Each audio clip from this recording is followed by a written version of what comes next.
తిరుపతి వెంకటేశ్వర స్వామి వారి ఆలయ ప్రతిష్టని,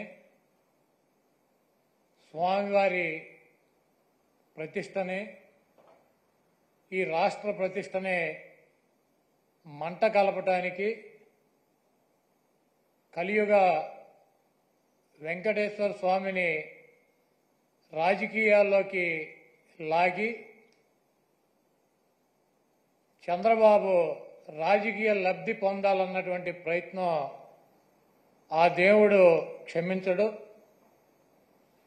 గతంలో చంద్రబాబు నాయుడు ప్రభుత్వం 5 సార్లు ఉండగా సేమ్ మేమైతే ఎలా అయితే టెండర్లు పిలిచామో అదే రకంగా చంద్రబాబు నాయుడు కూడా టెండర్లు పిలిచి ఆ 5 సంవత్సరాల్లో 4 బిడ్డలుంటే 4 కంపెనీలకు 4 సార్లు ఇచ్చాడు. అయితే ఆయన ముఖ్యమంత్రిగా ఉండగా 14-15 సార్లు నెయ్యిలో క్వాలిటీ లేదని చెప్పి సర్టిఫికేట్లతో ఆ ట్యాంకర్లు వెనక్కి పంపడం జరిగింది. ఆ తర్వాత వైఎస్ఆర్ కాంగ్రెస్ ప్రభుత్వం వచ్చిన తర్వాత అక్కడ గతంలో ఏ రకంగా టెండర్లు పిలిచారో, ఏ రకంగా కేటాయింపులు చేశారో అదే రకంగా మా ప్రభుత్వం కూడా కేటాయింపులు చేసింది. 18 సార్లు జగన్మోహన్ రెడ్డి గారు ముఖ్యమంత్రిగా ఉండగా ఈ నెయ్యిలో క్వాలిటీ లేదని చెప్పి దాన్ని వెనక్కి పంపడం జరిగింది. ప్రతి వెహికల్ని తిరుమల తిరుపతి దేవస్థానానికి వచ్చేటువంటి ప్రతి దాన్ని కూడా ఇన్స్పెక్షన్ చేసి దాంట్లో లోపాలు ఉంటే దాన్ని వెనక్కి పంపించి అది వాళ్ళకి కావలసినట్టు ఉంటేనే అక్కడ దించుకునేటువంటి పరిస్థితి ఉంటుంది. ఇది గత ప్రభుత్వాలు గత 100 సంవత్సరాల నుంచి వచ్చేటువంటి ఆనవాయితీ. దాని ప్రకారమే చంద్రబాబు ముఖ్యమంత్రిగా ఉన్నా, జగన్మోహన్ రెడ్డి గారు ముఖ్యమంత్రిగా ఉన్నా, అంతకుముందు వేరే ముఖ్యమంత్రులు ఉన్నా కూడా ఈ క్వాలిటీ లేనటువంటి నెయ్యి కావచ్చు, ఇతర ఆహార పదార్థాలనే రిజెక్ట్ చేసి వెనక్కి పంపినటువంటి సందర్భాలు కోకొల్లలు ఉన్నాయి. అదే విధానంగా చంద్రబాబు నాయుడు ముఖ్యమంత్రి అయిన తర్వాత 4వ తారీఖు జగన్మోహన్ రెడ్డి గారు జూన్ 4న ఆయన రాజీనామా చేశాడు ఈ రాష్ట్రానికి ముఖ్యమంత్రిగా.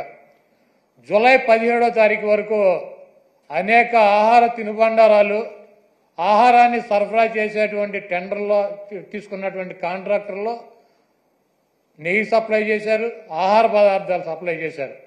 వాటిల్లో చంద్రబాబు ముఖ్యమంత్రిగా ఉండగా 17వ తారీఖున వచ్చినటువంటి ఒక ట్యాంకర్లో వాళ్ళకి కావాల్సినటువంటి మెజర్మెంట్స్లో లేదు నెయ్యి, కాబట్టి మేము దీన్ని రిజెక్ట్ చేస్తున్నాం అని చెప్పి దాన్ని వెనక పంపడం జరిగింది.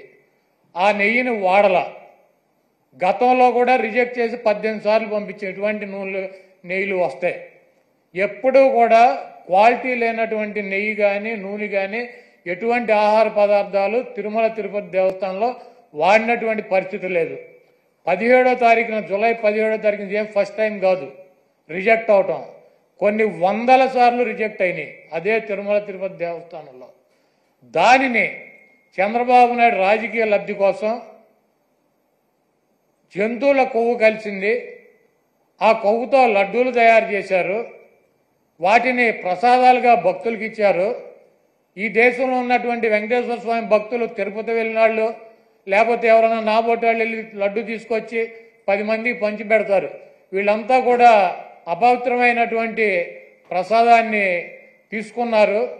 కాబట్టి జగన్మోహన్ రెడ్డిని శిక్షించాలి అని చెప్పి చంద్రబాబు నాయుడు రాజకీయ ప్రయోజనాలు ఆశించి సొంత మామనే రాజకీయాల కోసం, పదవి కోసం, పార్టీ కోసం దిగజార్చి ఆయన మీద ఏ రకమైతే నిందలేసి ఆ పార్టీని తీసుకున్నాడో రాజకీయ లబ్ధి కోసం, అదేవిధంగా జగన్మోహన్ రెడ్డి గారు ఇబ్బంది పెట్టాలి రాజకీయంగా అని చెప్పి ప్రత్యక్షంగా కలియుగ దైవమైనటువంటి వెంకటేశ్వర స్వామినే ఆయన ప్రసాదాన్నే రాజకీయాల్లోకి లాక్కొచ్చేసినటువంటి దుర్మార్గమైనటువంటి వ్యక్తి చంద్రబాబు నాయుడు.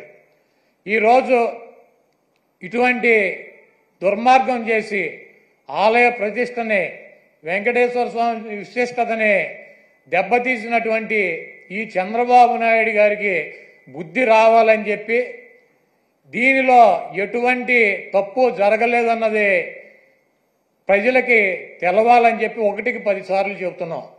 ఎందుకంటే ఆ ప్రసాదం సేవించినటువంటి ఏ భక్తుడు కూడా కల్తీ ప్రసాదాన్ని తీసుకోవాలా, అక్కడ రిజెక్ట్ అవుతుంది. మొన్న వచ్చినటువంటి వెహికల్ కూడా ఆయన ముఖ్యమంత్రిగా ఉండగా వచ్చినటువంటి వెహికల్ కూడా రిజెక్ట్ అయ్యి వెనక్కి వెళ్ళింది, అది వాడల. అటువంటి పొరపాటు తిరుమల తిరుపతి దేవస్థానంలో జరగడానికి అవకాశం ఉండదు. అక్కడ ఉన్నటువంటి బోర్డు కానీ, అక్కడ ఉన్నటువంటి ల్యాబులు కానీ, అక్కడ ఉన్నటువంటి ఉద్యోగులు కానీ ప్రతి వస్తువుని టెస్ట్ చేసే లోపలికి అనుమతి ఇచ్చేటువంటి పరిస్థితి ఉంటుంది.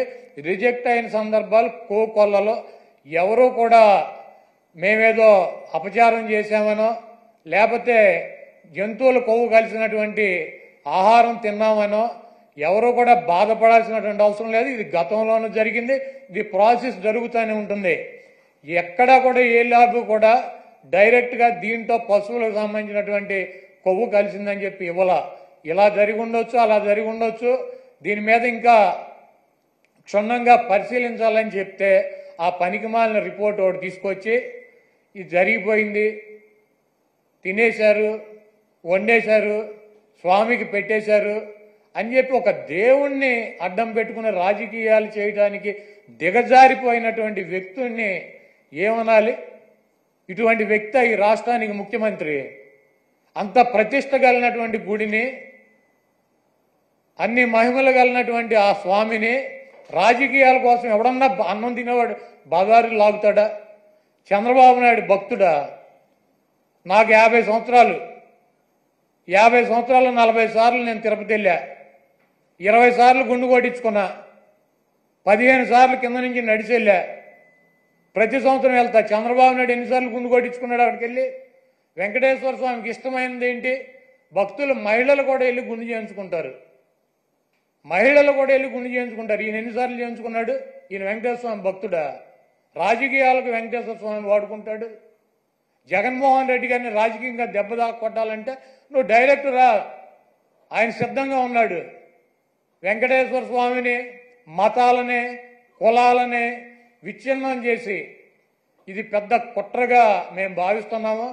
దీని మీద ఎటువంటి ఎంక్వైరీ అయినా సిద్ధంగా ఉన్నామని చెప్పి జగన్మోహన్ రెడ్డి గారు సుప్రీంకోర్టు న్యాయమూర్తికి, ప్రధాన న్యాయమూర్తికి లేఖ రాశారు. అదేవిధంగా ప్రధానమంత్రికి లెటర్ రాశారు. మీరు ఎటువంటి విచారణ జరిపినా వైఎస్ఆర్ కాంగ్రెస్ పార్టీ మేము సిద్ధంగా ఉన్నామని చెప్తే సిట్ అని చెప్పి, ఈయన సిట్ అంటే కూర్చున్నవాడు, స్టాండ్ అంటే నుంచున్నవాడు ఒక ఆఫీసర్ని వేశాడు. ఏం రాస్తాడు? లోకేష్ దగ్గరికి, ఈయన దగ్గరికి వెళ్ళి ఏం రాయమంటారు సార్ అని చెప్పి అడిగి రాస్తారా సిట్ రిపోర్టు? మీకు దమ్ముంటే సుప్రీంకోర్టు ప్రధాన న్యాయమూర్తితో విచారణ జరిపించండి, లేకపోతే సిబిఐతో విచారణ జరిపించండి. ఏమీ లేవు. సిట్ అంటే కూర్చునేవాడు, ఈయన కూర్చోమంటే కూర్చునే సిట్ అనే ఒక పోలీస్ ఆఫీసర్ని వేసి విచారణ జరిపిస్తాడంట. ఇంకా పైన చెబుతాడు మక్కిలు ఇరక్కొడతా. ఎవడ మక్కిలు ఇరక్కొడతాడు? కాకినాడ ఎమ్మెల్యే ఒక ఎస్సీ ఒక కాలేజీ ప్రొఫెసర్ని మక్కిలు ఇరక్కొట్టాడు. నువ్వేం చేసావు? ఆ ఎమ్మెల్యే మక్కిలు ఇరక్కొట్టావా? వెస్ట్ గోదావరి జిల్లాలో ఈ రాజ్యాంగాన్ని రచించినటువంటి డాక్టర్ బిఆర్ అంబేద్కర్ గారి పటాన్ని చించి అవతల వారేశాడు. అక్కడ దళితులు ఆందోళన చేస్తున్నారు 2 చోట్ల కూడా. నువ్వేం చేసావు? 2 ఎమ్మెల్యేలు మక్కిలు ఎరకొట్టావా? ఈ రాష్ట్రంలో నీ పార్టీ కార్యకర్తలు, నాయకులు బరి తెగించి రోడ్ల మీద వైఎస్ఆర్ కాంగ్రెస్ పార్టీ కార్యకర్తలను చంపుతున్నారు, నాయకులను చంపుతున్నారు. వీళ్ళ మక్కిలు ఎరకొట్టావా? వాళ్ళ మీద కనీసం కేసులు పెట్టగలిగావా? నువ్వు నీ పార్టీ వాళ్ళ మక్కిలు ఎరకొట్టలేవు, నువ్వు వచ్చి అవతల వాళ్ళ మక్కిలు ఎరకొడతా. ఇవన్నీ పోసుకోవాలి కబుర్లు ఎందుకు?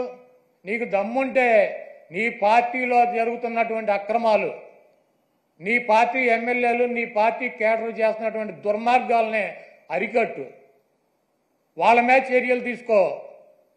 నువ్వు ఇవన్నీ చేయకుండా నొట్సలతోనేమో ఒకటి చెబుతావు, నోటితోనేమో ఒకటి చెబుతావు. ఇక 24 గంటలు దేవుడైనా రాజకీయమే, మావైనా రాజకీయమే, ఏదైనా రాజకీయమైనా మన బతుకు. కాబట్టి చంద్రబాబు నాయుడు చేసినటువంటి ఈ దుర్మార్గానికి వెంకటేశ్వర స్వామి మీద ఆయన ప్రసాదం మీద జరిగినటువంటి బురదకి ఆ స్వామిని క్షమించమని చెప్పి ఈ చేసినటువంటి చంద్రబాబు చేసినటువంటి ఈ దుర్మార్గానికి ఈ పాపానికి ఏమన్నా శిక్ష వేస్తే ఆయనకి వేయండి కానీ ఈ రాష్ట్ర ప్రజలకు కానీ దీంట్లో తెలవక ఎవరన్నా సమిధులైతే వాళ్ళని వదిలేయమని చెప్పి 28వ తారీఖున వైఎస్ఆర్ కాంగ్రెస్ పార్టీ నాయకులు కార్యకర్తలు అదేవిధంగా ఆ వెంకటేశ్వర స్వామి భక్తులు మీకు అందుబాటులో ఉన్నటువంటి దేవాలయాల్లో పూజలు చేసి చంద్రబాబు చేసినటువంటి ఈ పాపాలకి చంద్రబాబు చేసినటువంటి ఈ దుర్మార్గానికి చంద్రబాబు దిగజారిపోయినటువంటి ఈ దిగజారుడుతనానికి పశ్చాత్తాపంగా మేమందరం కూడా ఈ రాష్ట్రం సౌభాగ్యంగా ఉండాలని చెప్పి వెంకటేశ్వర స్వామికి కానీ వెంకటేశ్వర స్వామి ప్రసాదానికి కానీ ఎవరూ కూడా హాని చేయలేరు. అది చెయ్యాలన్నటువంటి తలంపు వచ్చినా కూడా చెయ్యవసరంల తలంపు వచ్చినా కూడా ఆ స్వామే చంద్రబాబు కన్నా మహిమ ఉన్నవాడు, చంద్రబాబు కన్నా ఎక్కువ అధికారం ఉన్నవాడు.